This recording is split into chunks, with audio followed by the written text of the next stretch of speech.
Well, I don't have much to say after the president of College Board just roasted me. So, yeah. But my name is Maria Sanchez, and I'm a senior at Northside College Prep. First of all, thank you so much to everyone that made this tournament and this dinner possible. Thank you so much.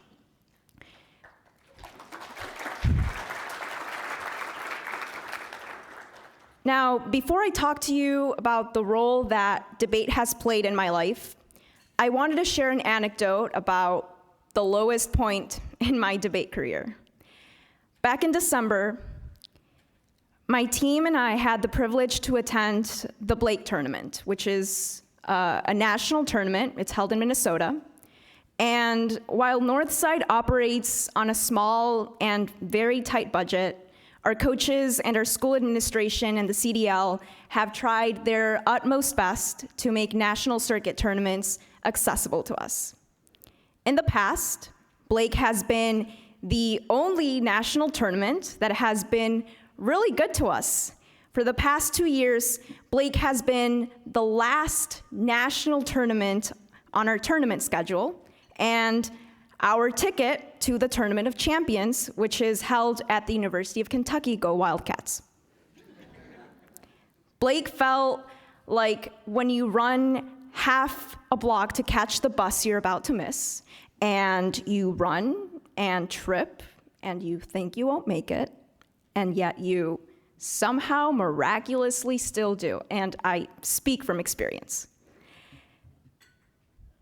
This was our last shot at making it big. This was the tournament. Blake has been good to us. We won't miss the bus. We'll run and we'll trip, but we'll make it. We will. Except we didn't. We lost our break round 5 of the tournament, and I was devastated. I had worked endlessly for 3.5 years to get to this point in my debate career. I'd spent a cumulative amount of 15 weeks at summer debate institutes. I'd given hundreds of 2ARs and 1NRs. I'd spent an incalculable number of hours doing research, cutting hundreds of cards, writing dozens of blocks. I'd given up my desire to join the track team at Northside. I'd given up my Fridays and my Saturdays and my Sundays, and it had all culminated in a loss. Another L on my record. Minutes after the round was over and the other team had left, I'd had a small anxiety attack in the room where our round had been held. I felt like I had not only let down my partner and my team and my school and my coaches, my friends, my family, my neighbors, and my pets, but I'd let down myself. I felt like all of my work had been for nothing.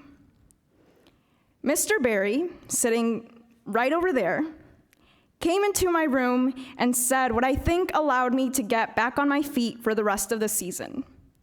He said, "Your value as a person is not and should not be tied to your debate record."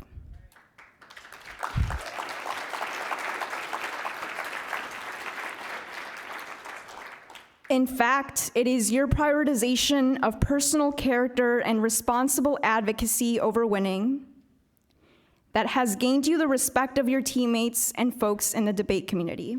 You have not let me down, and you never will. Now, for those of you that know Mr. Barry, you might be wondering whether he really said that because A, he barely smiles in pictures, and B, barely shows any sort of emotion unless he's with his children or watching sports. I use this anecdote to remind myself that while I love the competitive nature of this activity and I love to win, I also appreciate and value the ways that I have grown as a person because of debate. A decade ago, I came to the United States knowing barely any English. I was shy and afraid, And while I'm definitely still shy and soft-spoken at times, debate has taught me to not be afraid. The skills I have learned in debate, for debaters, the ones that we usually talk about in theory debates, we talk really fast, by the way.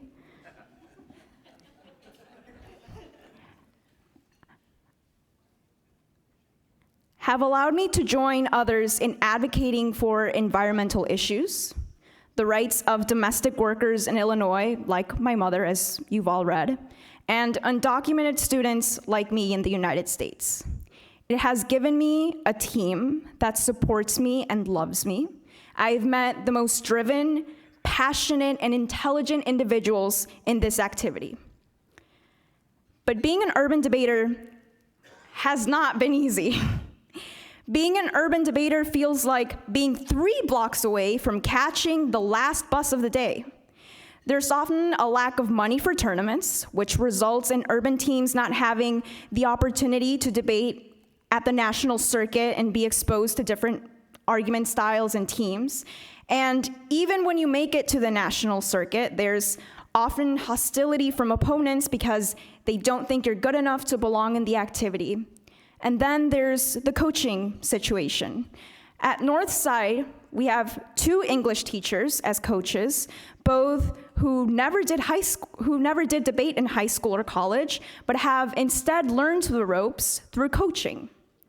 And while our team has improved its novice curriculum and has had the help of alumni that come back to Northside to coach, our coaching resources do not compare to those of teams that are only 30 minutes away from us. Only 30 minutes. 30 minutes make a difference. And so tonight, I want to dedicate this award to you, urban debaters and coaches. This award is for your hard work, your perseverance, and your desire to succeed. There will be so many round 5s of Blake throughout your debate career and throughout your life. Moments when you just run and trip and miss the bus. But tomorrow, remember this. You are an urban debater, and it is in your nature to win. Thank you.